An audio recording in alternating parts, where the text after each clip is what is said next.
मैं आज जद पे हूं तो इतना खुशगुमान न हो, चराग सबके बुझेंगे हवा किसी की नहीं। हम डरे नहीं हैं, हम सिर्फ सरकार से अपील कर रहे हैं कि हमें अपना समझिए, हम आपके अपने हैं, इस देश के नागरिक हैं और आप ताकत में हैं। संख्या बल के आधार पर बिल हो सकता है आप पास करा लें, लेकिन आपको यह बात समझनी पड़ेगी कि हम तो वो तारीख हैं, जहनों में रहना है जिसे, कागजी पुर्जे नहीं जो फाड़ डाले जाएंगे। जिस जमीन पर मैं खड़ा हूं ये मेरी पहचान है। आप आंधी हैं तो क्या मुझको उड़ा ले जाएंगे? ये बिल सिर्फ इस देश के मुसलमानों को नीचा दिखाने का और अपने एक ऐसे मतदाता वर्ग को खुश करने का बिल है जिनको इस बिल के पास हो जाने से कुछ मिलेगा भी नहीं। जिल्ले इलाही, जमहूरियत जो है वो नफरत और ठसक से नहीं चलती है, अकड़ से नहीं चलती है।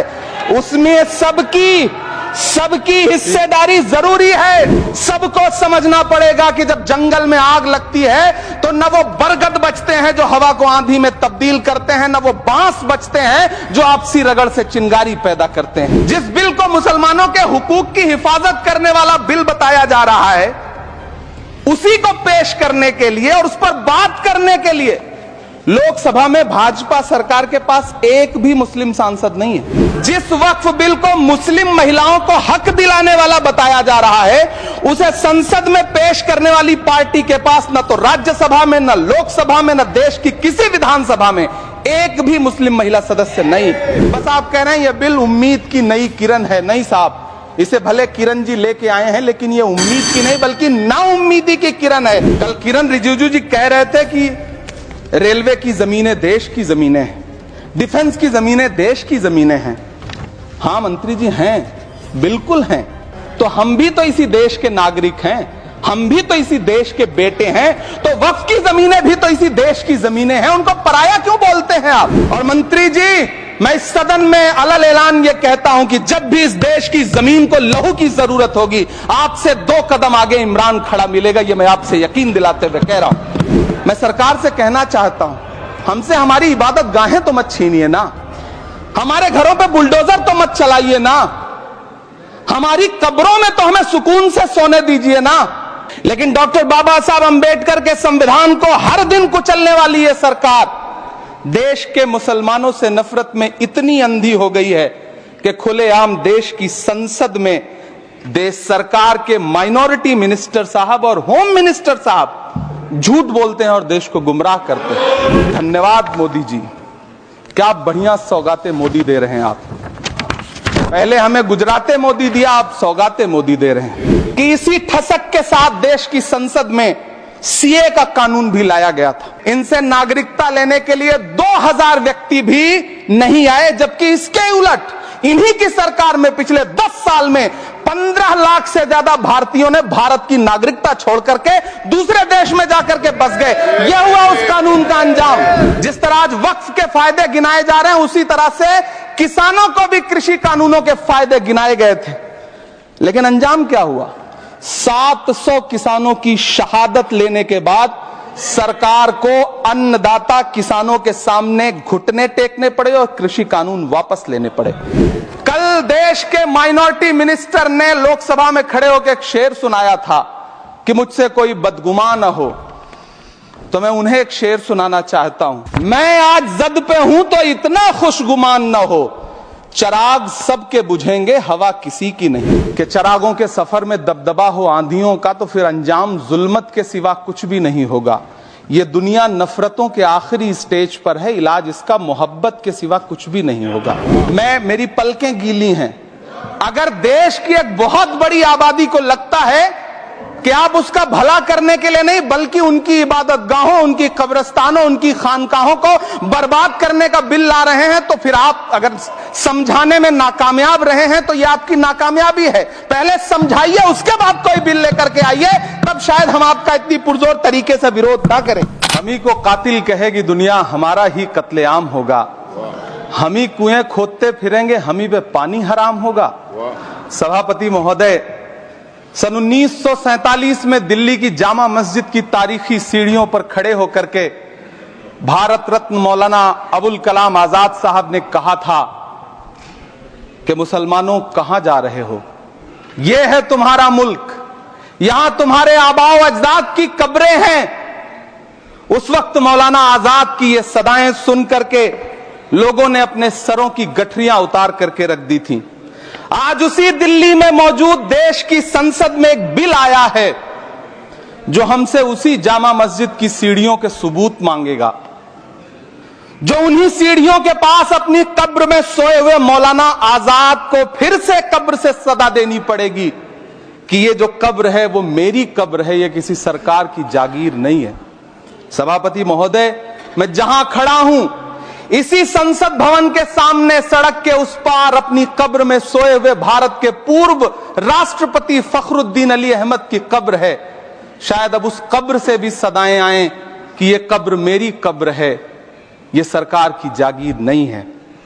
सभापति महोदय, मैं वक्फ कानूनों में किए जा रहे संविधान विरोधी बदलावों के खिलाफ बोलने के लिए खड़ा हुआ हूं।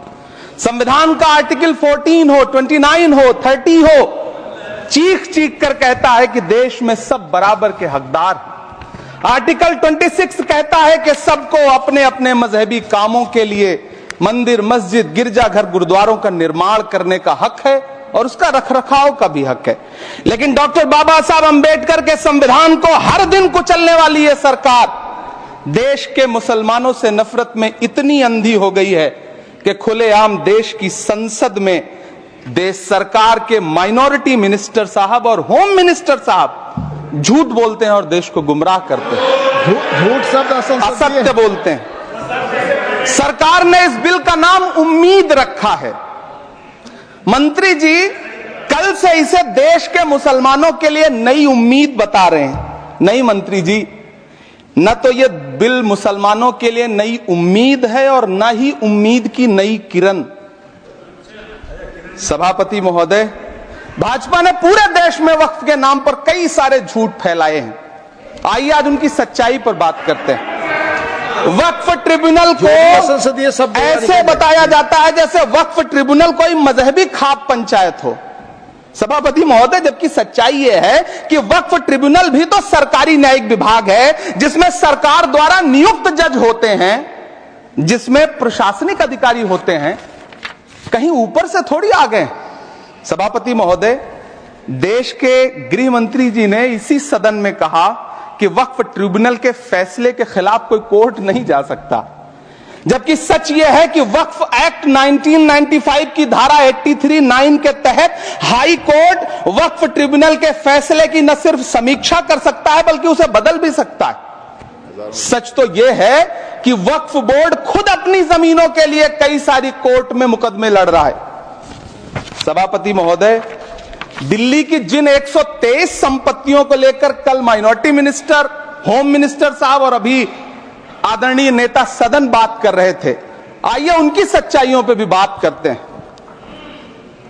1911 में जब अंग्रेजी हुकूमत ने कोलकाता के बजाय दिल्ली को राजधानी बनाने का फैसला किया तो रायसीना हिल्स के चारों तरफ जो मुसलमानों की ढेर सारी जमीनें थी उनको एक्वायर किया गया और लुटियन को इसकी तामीर की जिम्मेदारी सौंपी गई। सेंट्रल विस्टा की तरह लुटियन जोन का मेगा प्लान तैयार हुआ, लेकिन उस वक्त के मुसलमानों ने उस वक्त की अंग्रेजी हुकूमत से अपनी इबादत गाहों को बचाने के लिए लड़ाई लड़ी। मामला ब्रिटिश गवर्नमेंट तक पहुंचा। तब यह तय हुआ कि वो जो धार्मिक स्थल हैं उन्हें जस का तस रहने दिया जाएगा। इंडिया गेट के बगल वाली मस्जिद हो, जाप्तागंज, सुनहरी बाग मस्जिद हो, पार्लियामेंट रोड वाली मस्जिद हो, ऐसी 123 संपत्तियों के मैनेजमेंट के लिए 1913 में मुसलमान वक्फ वैलिडेशन एक्ट बना और उसके बाद एक नया शहर बसाया गया जिसे लुटियंस जोन का नाम दिया गया। फिर 1943-45 के बीच एक और समझौता हुआ आजादी से पहले, उसके तहत काफी सारी वक्फ जायदादों को सुन्नी मजलिस औकाफ बनाकर उसके अंडर किया गया ताकि उसकी देखरेख की जा सके। गृह मंत्री जी 2 दिन से सदन में जो बात कह रहे हैं वो दरअसल 123 संपत्तियां उसी सुन्नी मजलिस औकाफ के तहत आती है। सभापति महोदय, आजाद भारत आजाद हुआ। आजादी के बाद भारत में 1954 में वक्फ एक्ट लागू हुआ, जिसकी धारा 9 के तहत 1964 में केंद्रीय वक्फ काउंसिल का गठन हुआ। दिल्ली की वही 123 प्रॉपर्टीज को 1970 में सर्वे गजट करके गजट नोटिफाई किया गया। इसके निपटारे के लिए पूर्व प्रधानमंत्री इंदिरा जी के द्वारा 1974 में एक बर्नी कमेटी बनाई गई। बर्नी कमेटी ने 1976 में इन 123 संपत्तियों को दिल्ली वक्फ बोर्ड की संपत्ति होने की रिपोर्ट सौंपी। उस रिपोर्ट के आधार पर 1984 में कांग्रेस सरकार ने उन 123 प्रॉपर्टीज को दिल्ली वक्फ बोर्ड को सौंपने का फैसला किया, जिसके खिलाफ विश्व हिंदू परिषद कोर्ट गई। मामला 2011 तक पेंडिंग रहा। फिर 2011 में कोर्ट ने सरकार को आदेशित किया कि इसका निपटारा करो। तब 2013 में तत्कालीन यूपीए सरकार ने दिल्ली की उन्हीं 123 जायदादों को बर्नी कमेटी की सिफारिशों के मुताबिक वक्फ बोर्ड के हवाले किया। यही वो प्रॉपर्टीज हैं जिनके नाम से गृह मंत्री जी कल से कांग्रेस को कोस रहे हैं। फिर आई 2014 में भाजपा की सरकार, जो तब से इन जमीनों को हड़पने की साजिश कर रही है। जिस बिल को मुसलमानों के हुकूक की हिफाजत करने वाला बिल बताया जा रहा है, उसी को पेश करने के लिए और उस पर बात करने के लिए लोकसभा में भाजपा सरकार के पास एक भी मुस्लिम सांसद नहीं है। जिस वक्त, मैं लोकसभा कह रहा हूं, सुना करिए, जिस वक्फ बिल को मुस्लिम महिलाओं को हक दिलाने वाला बताया जा रहा है, उसे संसद में पेश करने वाली पार्टी के पास न तो राज्यसभा में, न लोकसभा में, न देश की किसी विधानसभा में एक भी मुस्लिम महिला सदस्य नहीं। कल किरण रिजिजू जी कह रहे थे कि रेलवे की जमीनें देश की जमीनें हैं, डिफेंस की जमीनें देश की जमीनें हैं। हां मंत्री जी हैं, बिल्कुल हैं। ये जो वक्फ की जमीनें हैं, ये हमारे पुरखों ने धार्मिक कामों के लिए डोनेट किया है। तो हम भी तो इसी देश के नागरिक हैं, हम भी तो इसी देश के बेटे हैं। तो वक्फ की जमीनें भी तो इसी देश की जमीनें हैं, उनको पराया क्यों बोलते हैं आप? सभापति महोदय अशफाकुल्लाह खान जब फैजाबाद की जेल में फांसी के फंदे पर झूल रहे थे, तो इसी देश की जमीन के लिए झूल रहे थे ना। सभापति महोदय, अंडमान की जेल में काला पानी की सजा काटकर अपनी जान देने वाले मौलाना फजले हक खैराबादी हो या शेर खान अफरीदी हो, वो भी तो इसी जमीन के लिए अपनी जान दे रहे थे ना। सभापति महोदय, पाकिस्तान के खिलाफ लड़ते हुए अपनी जान देने वाले महावीर चक्र विजेता ब्रिगेडियर उस्मान हो या पाकिस्तान के पैटर्न टैंक उड़ाने वाला परमवीर चक्र विजेता वीर अब्दुल हमीद हो, वो भी तो इसी जमीन के लिए अपनी जान दे रहा था ना। और मंत्री जी, मैं इस सदन में अलल ऐलान ये कहता हूं कि जब भी इस देश की जमीन को लहू की जरूरत होगी, आपसे 2 कदम आगे इमरान खड़ा मिलेगा। ये मैं आपसे यकीन दिलाते हुए कह रहा हूं। सभापति महोदय, मैं सरकार से कहना चाहता हूं, हमसे हमारी इबादत गाहें तो मत छीनिए ना, हमारे घरों पे बुलडोजर तो मत चलाइए ना, हमारी कब्रों में तो हमें सुकून से सोने दीजिए ना। सभापति महोदय, माइनॉरिटी मिनिस्ट्री का बजट कट करके, मुस्लिम बच्चों की स्कॉलरशिप बंद करके अब सरकार कह रही है कि हम वक्फ की आमदनी से गरीब मुसलमानों का भला करेंगे। गुजरात की बेटी बिल्किस के बलात्कारियों की रिहाई के बाद उन्हें माला पहनाने वाली लोगों के नेता ये कह रहे हैं कि यह बिल मुस्लिम महिलाओं को उनका हक दिलाएगा। धन्यवाद मोदी जी, क्या बढ़िया सौगातें मोदी दे रहे हैं आप। पहले हमें गुजराते मोदी दिया, आप सौगाते मोदी दे रहे हैं। लेकिन यह सरकार इतना याद रखे कि इसी ठसक के साथ देश की संसद में सीए का कानून भी लाया गया था और कहा गया था बड़े बड़े भाषण देकर के कि पड़ोसी देशों से हिंदू भाइयों को ला करके यहां नागरिकता दी जाएगी। लेकिन मैं आपके संज्ञान में लाता हूं सर कि पिछले इतने दिनों में इनसे नागरिकता लेने के लिए 2000 व्यक्ति भी नहीं आए, जबकि इसके उलट इन्हीं की सरकार में पिछले 10 साल में 15 लाख से ज्यादा भारतीयों ने भारत की नागरिकता छोड़ करके दूसरे देश में जाकर के बस गए। यह हुआ उस कानून का अंजाम। सभापति महोदय, इसी तरह की जिद के साथ किसानों के खिलाफ भी कानून लाए गए थे। जिस तरह आज वक्फ के फायदे गिनाए जा रहे हैं, उसी तरह से किसानों को भी कृषि कानूनों के फायदे गिनाए गए थे। लेकिन अंजाम क्या हुआ? 700 किसानों की शहादत लेने के बाद सरकार को अन्नदाता किसानों के सामने घुटने टेकने पड़े और कृषि कानून वापस लेने पड़े। जिल्ले इलाही, जमहूरियत जो है वो नफरत और ठसक से नहीं चलती है, अकड़ से नहीं चलती है, उसमें सबकी हिस्सेदारी जरूरी है। कल देश के माइनॉरिटी मिनिस्टर ने लोकसभा में खड़े होकर एक शेर सुनाया था कि मुझसे कोई बदगुमान न हो, तो मैं उन्हें एक शेर सुनाना चाहता हूं कि मैं आज जद पे हूं तो इतना खुशगुमान न हो, मैं आज जद पे हूं तो इतना खुशगुमान न हो, चराग सबके बुझेंगे हवा किसी की नहीं। नीतीश कुमार जी हो, चंद्रबाबू नायडू जी हो, चिराग पासवान जी हो, जयंत चौधरी जी हो, देवे गौड़ा जी हो, जीतन राम मांझी जी हो, सबको समझना पड़ेगा कि जब जंगल में आग लगती है तो न वो बरगद बचते हैं जो हवा को आंधी में तब्दील करते हैं, न वो बांस बचते हैं जो आपसी रगड़ से चिंगारी पैदा करते हैं। सभापति महोदय, जब देश को मनमोहन सिंह साहब जैसा काबिल प्रधानमंत्री मिलता है तो देश को आरटीआई जैसा एक्ट मिलता है, सेज जैसा एक्ट मिलता है, मनरेगा जैसा एक्ट मिलता है, लिबरलाइजेशन मिलता है, राइट टू एजुकेशन मिलता है, नेशनल फूड सिक्योरिटी एक्ट मिलता है। लेकिन जब देश को सौगातें मोदी मिलती है तो क्या मिलता है? सीए मिलता है, फॉर्म्स लॉ मिलता है, आर्टिकल 370 मिलता है, इलेक्टोरल बॉन्ड जैसा एक्ट मिलता है और वक्फ अमेंडमेंट एक्ट जैसे बिल देश को मिलते हैं। मुझे तो अपने हमवतन भाइयों से पूछना है कि आपको अपने बच्चों की तरक्की, खुशहाली और नौकरी की दरकार है या फिर मुसलमानों की दान की गई जमीनों को लूटकर धन्ना सेठों को देने की साजिश करने वाले कानून की?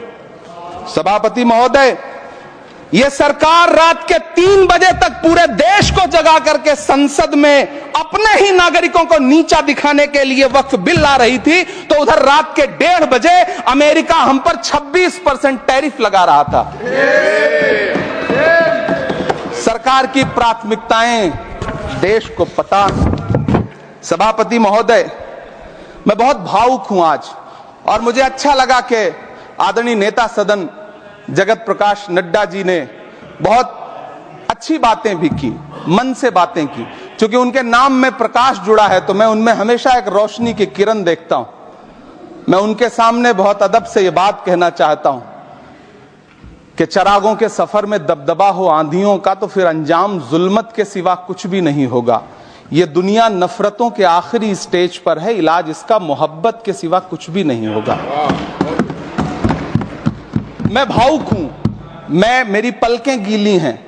अगर देश की एक बहुत बड़ी आबादी को लगता है कि आप उसका भला करने के लिए नहीं बल्कि उनकी इबादतगाहों, उनकी कब्रिस्तानों, उनकी खानकाहों को बर्बाद करने का बिल ला रहे हैं, तो फिर आप अगर समझाने में नाकामयाब रहे हैं तो यह आपकी नाकामयाबी है। पहले समझाइए, उसके बाद कोई बिल लेकर के आइए, तब शायद हम आपका इतनी पुरजोर तरीके से विरोध ना करें। लेकिन सभापति महोदय, मैं अंत में सिर्फ इतना कहना चाहता हूं कि इस बिल में जो भी पॉइंट्स दिए गए हैं, बॉम्सी पोर्टल देख लीजिए, सरकार का झूठ आपको पकड़ में आ जाएगा। हम डरे नहीं हैं, हम सिर्फ सरकार से अपील कर रहे हैं कि हमें अपना समझिए। हम आपके अपने हैं, इस देश के नागरिक हैं और आप ताकत में हैं। संख्या बल के आधार पर बिल हो सकता है आप पास करा ले, लेकिन आपको यह बात समझनी पड़ेगी कि हम तो वो तारीख हैं, जहनों में रहना है जिसे, कागजी पुर्जे नहीं जो फाड़ डाले जाएंगे। जिस जमीन पर मैं खड़ा हूं यह मेरी पहचान है। आप आंधी हैं तो क्या मुझको उड़ा ले जाएंगे? आपको यह बात समझनी पड़ेगी। आपको अगर इतना विपक्ष की तरफ से पहले जेपीसी में इतने सारे पॉइंट्स आए और उसके बाद कल से लोकसभा में और राज्यसभा में सुझाव आप सुनने को तैयार नहीं है, लोगों की शंका को दूर करने के बारे में आप बिल्कुल सोच नहीं रहे, बस आप कह रहे हैं यह बिल उम्मीद की नई किरण है। नहीं साहब, इसे भले किरण जी लेके आए हैं लेकिन ये उम्मीद की नहीं बल्कि नाउम्मीदी की किरण है। और इस देश की एक बहुत बड़ी आबादी इस बात से खदशे में है, शक में है कि आप सीधे उनकी जमीनों को लूट करके धन्ना सेठों को बेचना चाहते हैं। मेरी अब भी आपसे अपील है कि कि इस बिल को वापस लीजिए। यह बिल कहीं से आपके अपने नागरिकों के लिए अच्छा नहीं है। यह बिल सिर्फ इस देश के मुसलमानों को नीचा दिखाने का और अपने एक ऐसे मतदाता वर्ग को खुश करने का बिल है जिनको इस बिल के पास हो जाने से कुछ मिलेगा भी नहीं। लेकिन आप एक नैरेटिव देना चाहते हैं, एक मैसेज देना चाहते हैं। मेरी आपसे अपील है कि कृपया ये जो सबका साथ सबका विकास का नारा है, इस नारे को रत्ती भर तो चरित्रार्थ कर दीजिए। बहुत बहुत धन्यवाद।